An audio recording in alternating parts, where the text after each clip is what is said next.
I'm Simon Poulter and I'm an artist and I've curated this show. It's called Small World Fair and it's a series of commissions by artists, and we've put this show together quite quickly actually.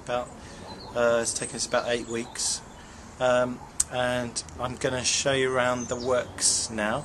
So to our right is a piece of work by a guy called Rod McLachlan.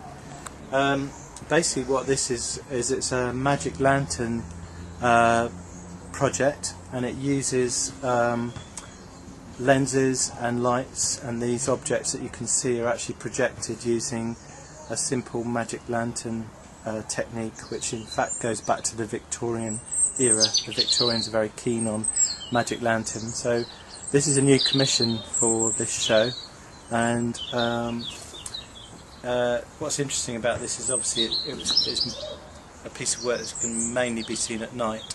So what we were thinking with this was to how we could actually create an exhibition piece that faces out to the park. These are objects in this gallery which are connected to things that made the world small. I won't just yet actually, but I will in a minute.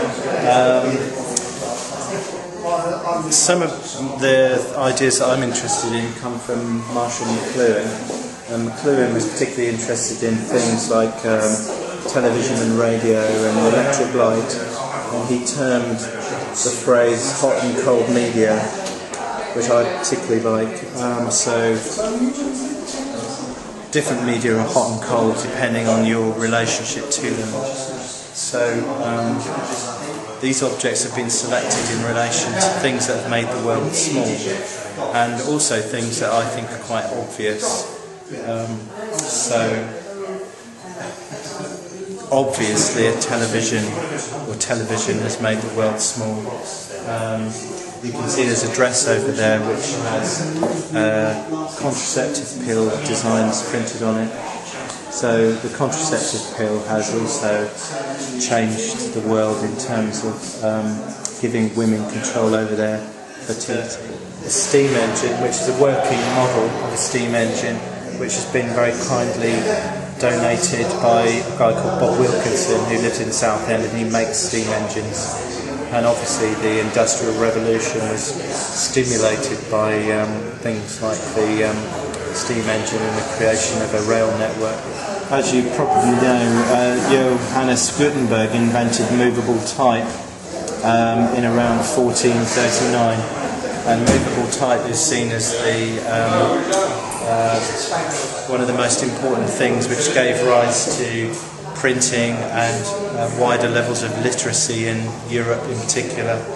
So we've chosen a printing kit because printing leads to the internet and it leads to online media. There's a strong connection with this idea of distribution. So that's what this show is also about, distribution of information.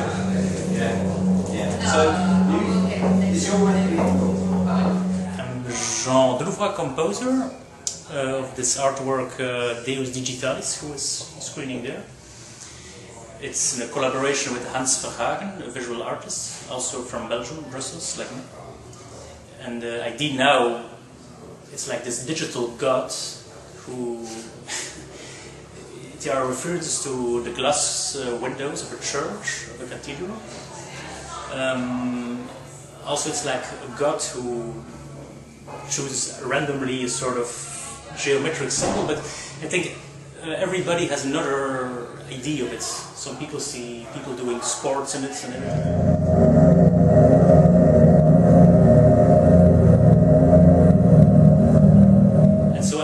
Composer with a classical formation, and I composed a 3-part fugue, typical Baroque fugue, and I transformed it completely by using software. And so the idea is to make a sort of giant chorus of giants, so that the time is stretched out. It's like a sort of giant who has an endless breath.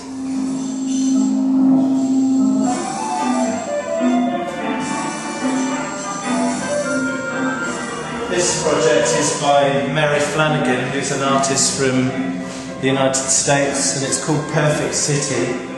And you may have come across this term. It's called machinima, which is this idea of using digital games to create works or stories within. So what Mary has done is to use Sims 3 to create this artificial environment.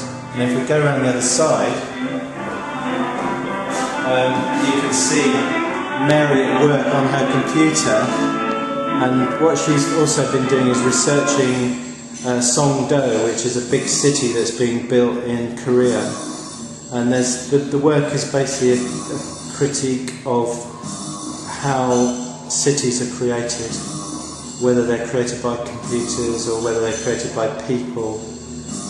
It's quite a humorous piece, but you do have to sit with it actually to get it. If you just walk in for a couple of seconds and walk out, you won't get it. But I really like this work a lot. Actually. Basically, I've done some projects with metal in the last 2 years. And it imagines the idea that what could happen to the Thames Gateway. It could be filled up with shops that are all the same, houses that are all the same, and this idea of monoculture. So it is kind of inviting people to think about what development is, or regeneration are about, what actually they might want to happen in this area. But the principle is the same, isn't it? Yeah,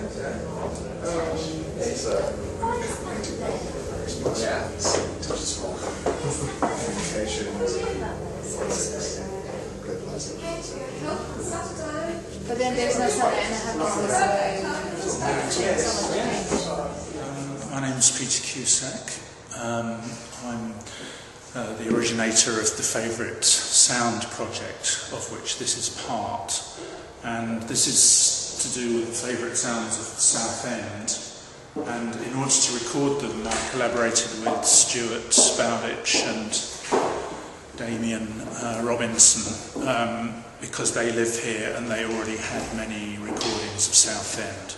So together we've managed to make a lot of sound recordings from this area, and that's what you see on the map.